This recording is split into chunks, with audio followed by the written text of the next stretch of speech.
What's going on? Good morning. All right, come on now. Y'all got to do a little bit of this second service. Good morning. All right, y'all acting like the little stuffies that I preached to last night for Riley, because when I was running through it, you can ask for the photo. There literally was a line of all of her stuffed animals, and she was like, if they give you a green card, you did good. If you give you a red card, they're kicked out. I said, you best right. Support your daddy and what he does. That's what I'm talking about. All right. So definitely kind of the new series, the movie vibes, right? You kind of hear that big bass, we feel like you're in the movies, had the popcorn out there and everything. So a lot of what we're going to be going through over the next couple of weeks, a lot of these stories honestly feel like movies. Like what we're going to start seeing, what we're going to start understanding feels like we're kind of in a movie or in a matrix in a lot of ways. So today we're going to be looking at, we're continuing into the book of Luke. We're looking at Luke chapter 11, verse 29 through 36. But the reason why I had the clips there is there's two things in each clip that I wanted us to kind of highlight. For the first one, it's the part where, Morpheus is sitting in front of Neo and he's offering, the famous thing, you take the red pill, I'll show you how deep the rabbit hole goes. Like, I can't do the Morpheus voice because it's baritone and bassy. But he's giving them the two options. But the thing that he says right before Neo grabs the red pill is he says, all I'm offering you is the truth, nothing more. And that's what we're going to see is that Jesus is trying to help the people in this passage understand what the truth is. But the issue that we're going to see is that they don't pay attention to the truth as much as they should, because the truth oftentimes is just very closer than we think. It's right inside of us. We struggle sometimes seeing that because they struggled with that. Even the team, they're doubting him a little bit anyway. Only Morpheus at the very beginning is the true person that understood, the new term, Neo's assignment in that case. But we're going to see the truth that God is trying to show us and what Jesus is trying to help the people see in this passage. But also in the second clip, when he does the big jump, and of course, obviously, y'all saw Neo failed. He couldn't do it. But in the jump, but before the jump from Morpheus, he told him to do a few things. He said just to let it all go. I want you to let go of fear, let go of your doubt, let go of disbelief. And I feel like a lot of us probably have those moments that we need to do that as well. So that's the reason why you actually have those cards sitting in the seat. On those cards, what we're going to do right now, you can take a couple moments and just ask yourself, what is the issue or the struggle that I have currently that is causing me to live in a place of fear? What is making me afraid of going further in what God has for me? If it's not that, then maybe it's something that's causing you a struggle or an issue that's just putting you in a place of doubt. Like I'm doubting myself for what I could possibly obtain. I don't truly believe it. Like I doubt it. I'm doubting myself. I don't believe what God says. And maybe it's even that. It's just the disbelief. I don't believe anything that what I'm dealing with, what I'm struggling with, it puts me in a place of disbelief because it's too high or too big to obtain or overcome. So take a moment just to kind of think of what is that thing that's keeping you in that place of fear or maybe doubt or maybe even disbelief. And just hold on to it because we're going to do something with that later. Because what I think that, and what I truly believe that Jesus is offering to these people and what we're going to see is that he's offering clarity in a world just like the Matrix that's full of kind of illusions in a lot of ways. We're stuck in the cogwheel of just, the religion or comfortable ignorance or even a distorted culture. But we're not realizing the real truth that we have that's right there in front of us. So if you got your Bibles with you, I got mine. Y'all got your Bibles? Y'all see 1, 2, 3. Ooh, the pastor gonna be mad. Let that just ride down. All right. But if you don't have it, it's on the screen. But we're going to be reading through Luke chapter 11, starting at verse 29. And it says, as the crowds were increasing, he began saying, this generation is an evil generation. It demands a sign. But no sign will be given to it except the sign of Jonah. For just as Jonah became a sign to the people of Nineveh, so also the Son of Man will be to this generation. Verse 31 says, the Queen of the South will rise up at the judgment with the men of this generation and condemn them, because she came from the ends of the earth to hear the wisdom of Solomon. And look, something greater than Solomon is here. I just want us to see this is like the first moment that Jesus is really trying to help them see something greater is right in front of you, but they're ignoring it. He continues on in verse 32, the men of Nineveh will stand up at the judgment with this generation and condemn it, because they repented at Jonah's preaching, and look, something greater than Jonah is here. In verse 33, no one lights a lamp and puts it in a cellar or under a basket, but on a lampstand so that those who come in may see its light. Your eye is the lamp of the body. When your eye is healthy, your whole body is also full of light. But when it is bad, your body is also full of darkness. So take care then that the light that is in you is not darkness. If therefore your whole body is full of light, then there's no part of it that can be darkness. It will be entirely illuminated when a lamp shines its light on you. So in this passage, I want us to kind of see a few things that Jesus is basically putting on display for these people to truly understand what he's trying to get them to understand. The first issue is if we go right back to the very first verse that we looked at, verse 29, he calls them an evil generation. Like that's a little harsh, just to say somebody's like evil. But you gotta have to understand where Jesus is at this point. He's been continuing through his ministry. We've been seeing him do so many great things throughout the book of Luke. We've seen him heal people. We've seen him teach. We've seen him cast out demons. We've seen him do all these great things. And if I could be like a fly on the wall in this conversation, I feel like Jesus is a little irritated. Like I'm gonna not say it because I said it in first service, but somebody peed in them, like it's like people peeing in your Cheerios. I said pissed earlier. That's why I didn't want to say that one the first time. But like I feel like he's irritated with the people because they consistently are asking him questions, prodding him, not realizing just who he is. Like they've seen all these things, they've heard all these stories, but when he tells them that they're an evil generation, that they just demand a sign, he's letting them know that they're a sign-seeking generation. They move based off of what they see as far as the signs. They're waiting for that big, green ghost sign or the yellow caution or the big red, stop, turn the other way. But a sight-seeking generation is a generation that's going to be just distracted. We don't have our eyes and our motives in the right place. That's what he's calling these people. As an evil generation, you guys are a distracted generation, always looking for God to prove himself. God, I know you did it before. I'm just waiting for you to prove to me again that you can do this, right? But what he's trying to confront them with is that you're asking for proof, but you're ignoring the person. You're asking for proof of what I can do, but you're missing who I am. They're not catching that. So that's what he's trying to get them to understand is they're not seeing it. And the way I had it is that they're kind of basically fans. He's not coming for fans. Jesus wants followers. He does not want fans. Like, we want followers. You can, Pastor Corey is a fan of Cam Newton. We all know that. But he ain't probably going to follow him if he jump off a bridge. There's a major difference in that. But we want the same thing. We all want to feel validated. We all want that proof, right? We all want, the validity in our lives. But Jesus is not asking for that. He's wanting them to see the person. So I want us to just kind of think through just a couple questions. And you have to write anything down or anything like that, but just think to yourself, am I guilty of asking Jesus to perform? Or am I trusting him fully? Am I asking him to turn tricks like these people are? Am I asking him to do favors? Is my relationship with God a favor encounter? Or is it just me fully putting my trust on the table?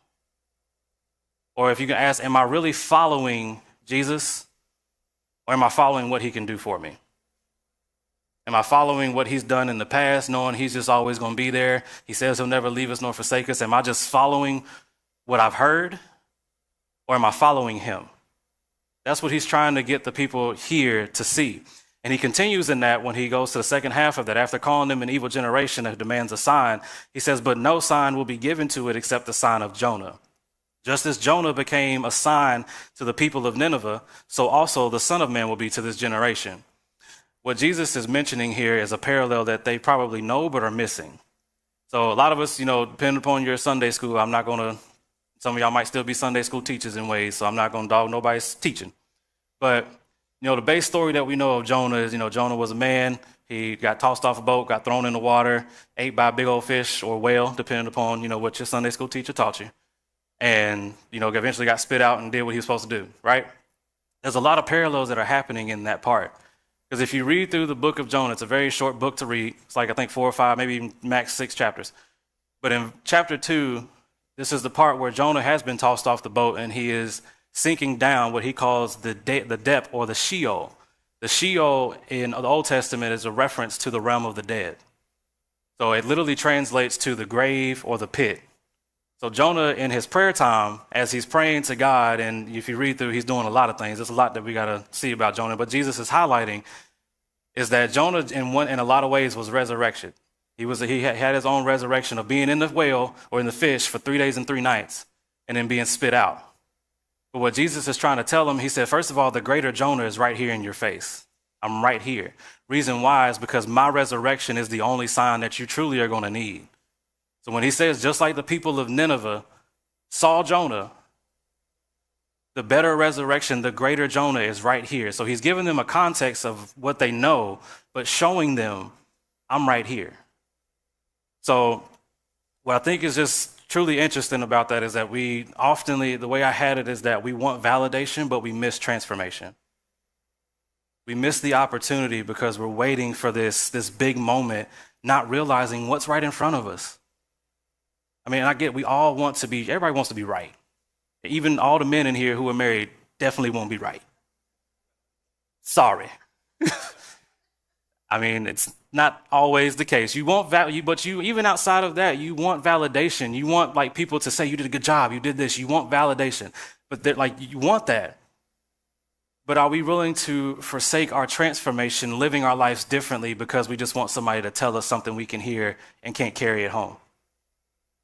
So, and then the other thing that he shows us here as he's continuing, he mentions another person here in verse 31. He says, the queen of the south will rise up at the judgment with the men of this generation and condemn them, because she came from the ends of the earth to hear the wisdom of Solomon. And look, again, something greater, something better, something like, I think of like in the movie where we just kind of saw the clip of like Neo was the one. Like Jesus trying to say the one is right here. There's a greater one right here. And so the queen of the south, wait a minute, anybody live in Charlotte? You can raise your hand. Anybody live in the city limits of Charlotte?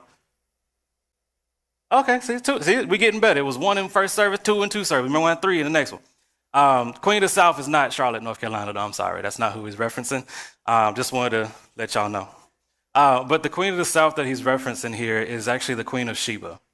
So she was a monarch or a powerful woman in the kingdom of Sheba. And she is hearing about all this wisdom that Solomon has. Like she's hearing like Solomon's this super wise man, hearing all these great stories about it. And she's like, I need to go, vet that out myself. Y'all know the phrase that we always say, I believe it when I see it. That was her mindset. I feel like in the movie Trinity, which is the lady that was saying, like, she whispered, come on. Well, I really got whispered and you couldn't hear it, but even there. But she whispered because she was kind of, to me, she's kind of like the Queen of the South, or who he's referencing here. Because she went to go ask these hard questions to Solomon. And in that process of asking him those questions, she realized something. She realized that the wisdom that he was carrying, the wisdom that he was speaking, had to come from God. There's no way that he just, read a whole bunch of books and got this. Like this, she knew that this was something different. What I want us to see is that first she knew that there was something going on, so she had to go see it. But then when she saw the wisdom, she had to respond to it, because it says that she eventually gave a lavish gifts in reference to what was going on and whose the presence she was in, because she knew that it was God speaking through Solomon. That's what Jesus is trying to help them see. There's a greater Solomon, because you're missing what I'm saying. You're wanting a bigger sign, but you're missing what I'm saying right here when I'm right in front of you. And he also goes back to Jonah. When he says the men of Nineveh will stand up in verse 32, the men of Nineveh will stand up at the judgment with this generation and condemn it, because they repented at Jonah's preaching. And again, look, something greater than Jonah is here. And I don't know if everybody knows like the full depths of Jonah, or even the reason why he mentions this case, but I'm glad nobody asked that question. If you did, I hope I can help you answer it. Come on, give me something. Come on, y'all acting like the stuff is in the room. Come on. So, again, we know Jonah was in the fish. He was down in the bottom of the realm of the dead. We know that kind of base story, but we got to go back to Jonah chapter 1. Jonah was instructed by God to go preach to Nineveh. And Nineveh is the capital of Assyria. We've learned over the last few weeks that the Assyrians are some very interesting people. In a lot of ways, they're very interesting, but to Jonah, in this case, they're public enemy number one. Because we know that the Assyrians were known for how they enslaved the people of Israel, the damage that they did to them when they were destroying them, destroying their bodies, doing all this. Like from any of my sports fans, this is Lakers versus Boston. Okay, nobody had a reference on that one? All right. If y'all haven't noticed, Nathan's back there dressed like one of the agents from the movie.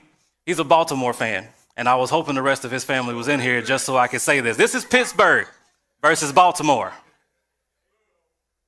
Okay, all y'all live here in the South. I'm going to bring it back home. This is Duke versus Carolina.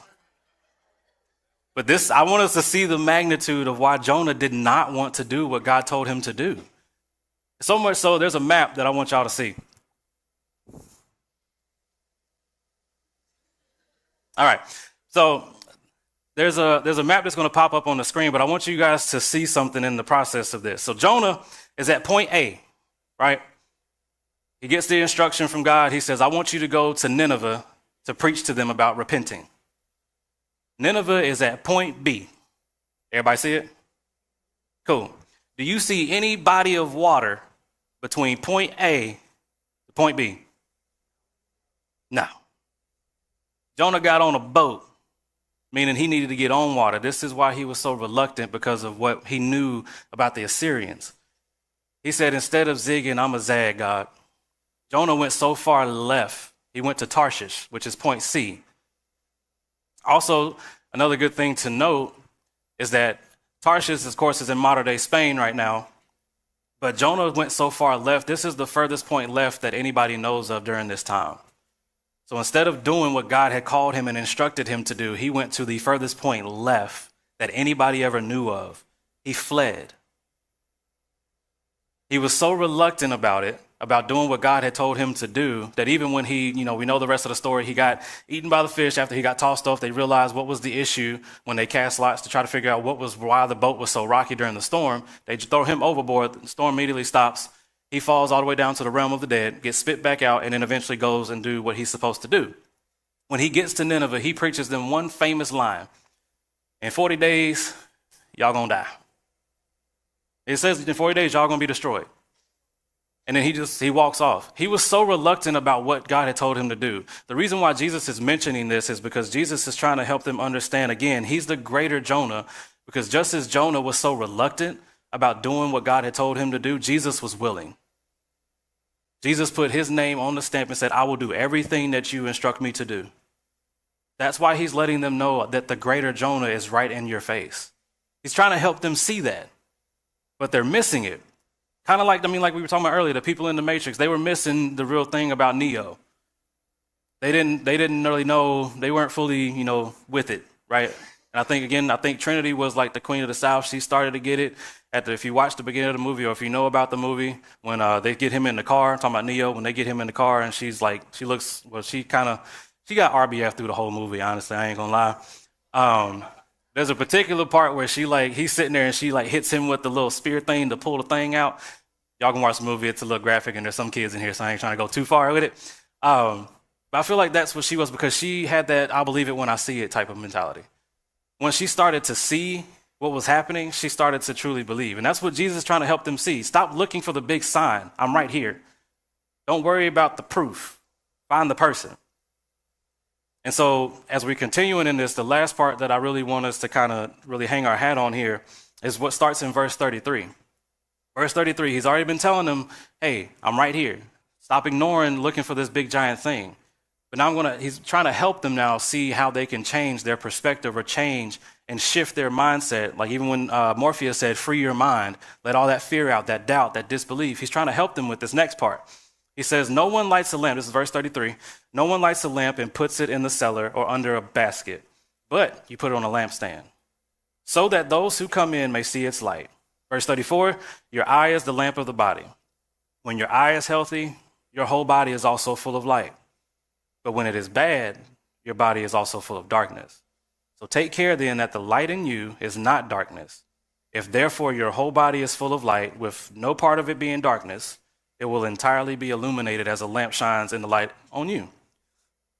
What Jesus is referencing here, he's using he's using the lamp as an imagery to represent the truth that we've been searching. He's using it as a representation of the clarity that we're trying to get when we ask God, what do you want me to do? What do I need to do? Lord, send me a sign. He's trying to let them know that, like, just like these lights, when we turn the lights on in the room and you can see what's happening in the room, God's truth is going to reveal what your heart is, what is in your heart. He's going to reveal it as to seeing what's real in our lives. So our light reveals the truth. But at the same time, when we were talking, we kind of hit on it a little bit earlier, that the truth, when we were talking about the Queen of the South, truth, when you're looking for it, you want to see it. Like, you want to make sure, like, again, we want that validation. We want that validity. We want to see it. Like, we feel like we need to see it before we get to another point. But when there's any time that there's truth happening, it forces you, once you see it, you have to respond. A prime example of that is when somebody goes through these waters of baptism. When we see that, yes, we encourage people to celebrate. But what happens in your heart is only you. That's your response to watching somebody letting their light shine. So the truth that you have, the truth that we're looking for, the one that we can't see all the time, but it's inside of us, that truth, when we see it, we have to respond to it. But at the very same time, we have to be careful of what we let in. Because he also talks about, your eyes are the lamp of the body. So if your whole body is illuminated based off of what you see, we have to be careful what we let in. We have to guard ourselves. You have to guard your eyes and your ear gates to make sure you're not allowing the darkness to come in. So we can't put ourselves in a position, because a lot of us probably are in this boat where we know we have light, we feel like we have all that light. If I can change it and say we have the truth, or we know the truth, we feel like we have the connection to wisdom, we feel like we're righteous, but the discerning meter is off. We're not able to discern properly in the ways that we should. And we have to self-evaluate ourselves to actually see, why is my discernment meter off? It could be, like we talked about earlier, am I a fan or am I a follower? Because a fan seems like a follower. But also, when it's tough, especially in this day and age, because I'm looking at some of the youth in here, it's tough in this day and age with the Instagram stuff, because everybody, I got all the followers. But that's just somebody saying, okay, I'll see what you got going on in your life. That's not a follower. That's just somebody watching from the sidelines. So we have to be careful what we let in. But not only that, once we know and we've accepted that light, a life filled with God's light shines bright. It shines really the brightest when our mind, our heart, our spirit, when that's open to God, we start living in a place of clarity. We live with the purpose that we've been trying to find. We live with peace. And your light should also reflect to others. One of the things that I think was really cool at the end of the movie, it was actually also even cool. There was some younger kids in first service, and it was the first time they seen it when Morpheus jumped. He was like, so some of y'all might have to go home and watch the movie. But at the very end of it, Neo and Mr. Anderson back there on the camera right now, they're having a tussle. They're having a fight. It's like the final big fight. Every good action movie has a big final fight, and then, the good guy wins. That's the whole story.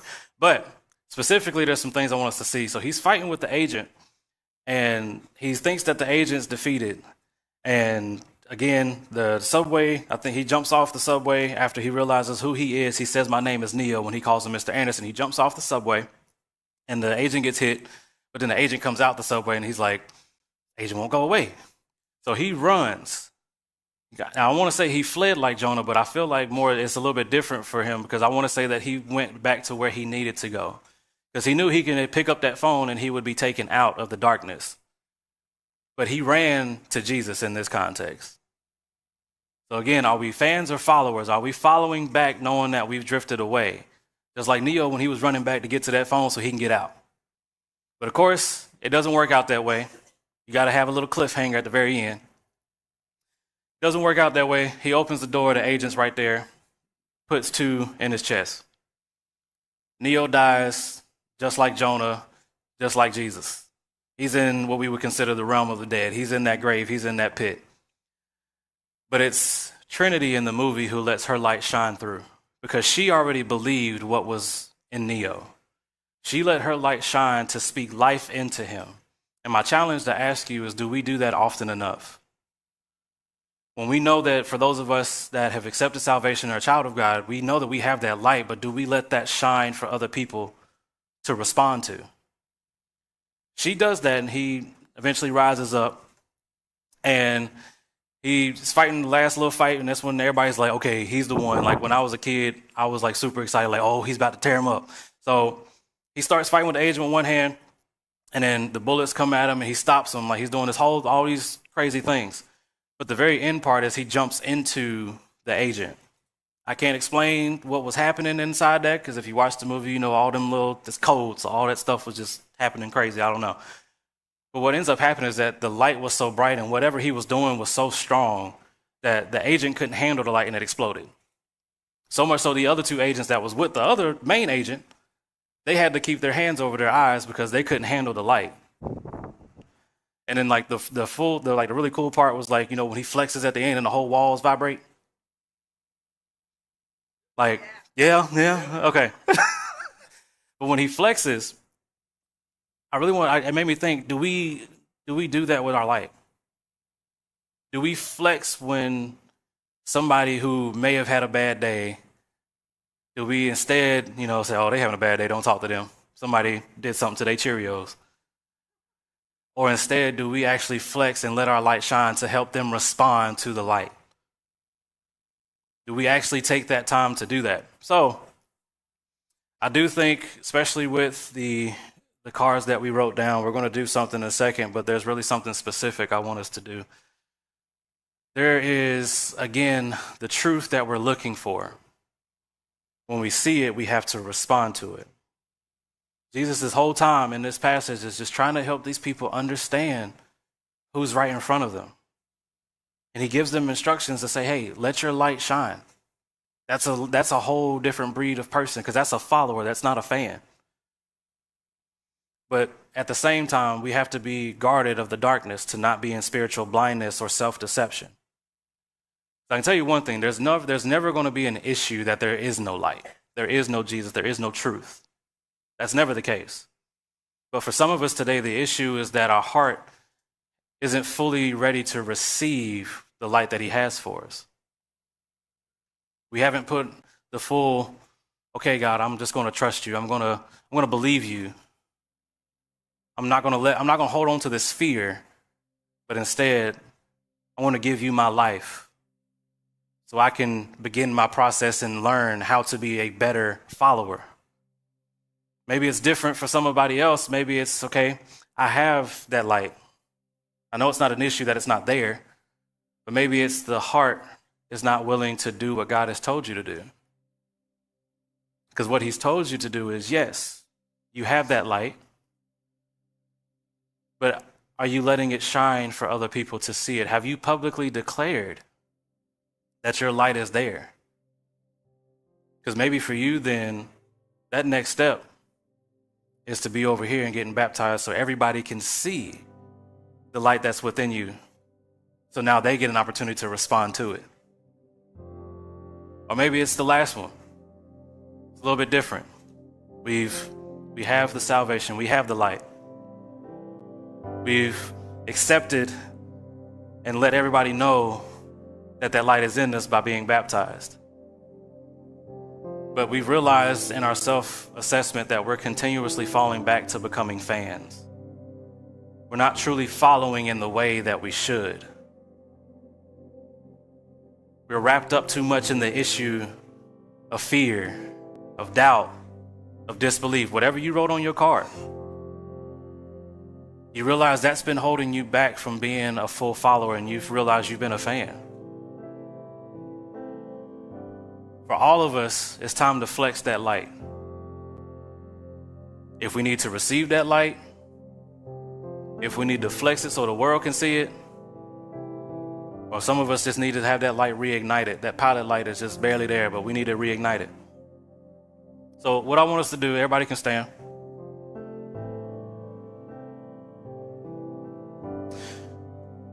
On your cards, you have something that is probably an issue or a struggle that you're facing. Maybe something that you are trying to figure out, how is God going to help me get over this? How is my relationship going to get better? How's my job going to be in a better place that I can be comfortable being there? How am I going to be able to sustain where I'm at? The good thing about it is that you do not have to do that without the light. But if that's the issue or struggle that you're facing and you know that the light is not there to begin with, then I want you to put that card in this bucket for salvation. Because all we're about to do right here, as we're going to sing in a moment, this is a move of faith. This is me saying, Jesus, I see where you are, and I'm responding to it. So if that's your response, I want you to put your card in the bucket for salvation. If it's different, we have the baptism bucket right here. And there's even 2 great opportunities that you have today for baptism.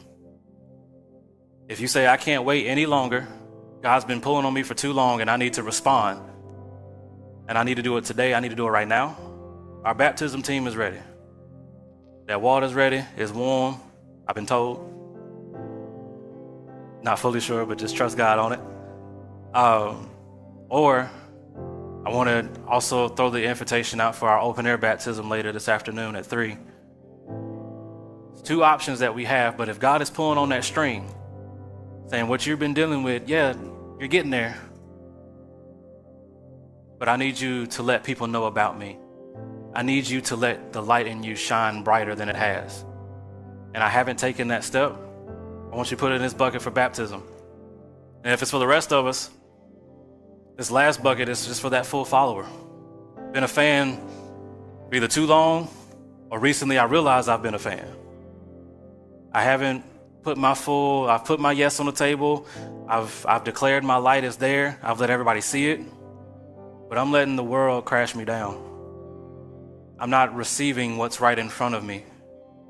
And I need to fully invest. I need to go all in on what God has for me. And the only way to do that is to just be a full follower and stop being a fan. I ain't worried about how I'm going to get to where God's got me. I'm just going to do it. Like Nike, just do it. If that's where your mindset is, that's where God is pushing you to, then that card needs to go in this bucket.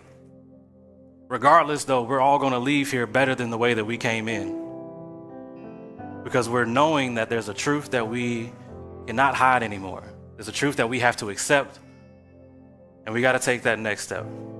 So Lord, as we're getting ready to sing, as we're getting ready to move and show this act of faith to you, I just pray that our hearts start to align with you. The willingness that we've seen and the issues in our heart are transformed for this moment. God, we don't want to continue to look for validation. We want that transformation. We want to become followers and not fans. We're going to continuously fix our eyes on you. So we just pray that you speak to us in this moment. We can sing to you and rejoice, and knowing that as we leave here, we are moving in a different type of light. We are not a fan. We are truly a follower. Amen. And you guys can go ahead and start bringing your cards.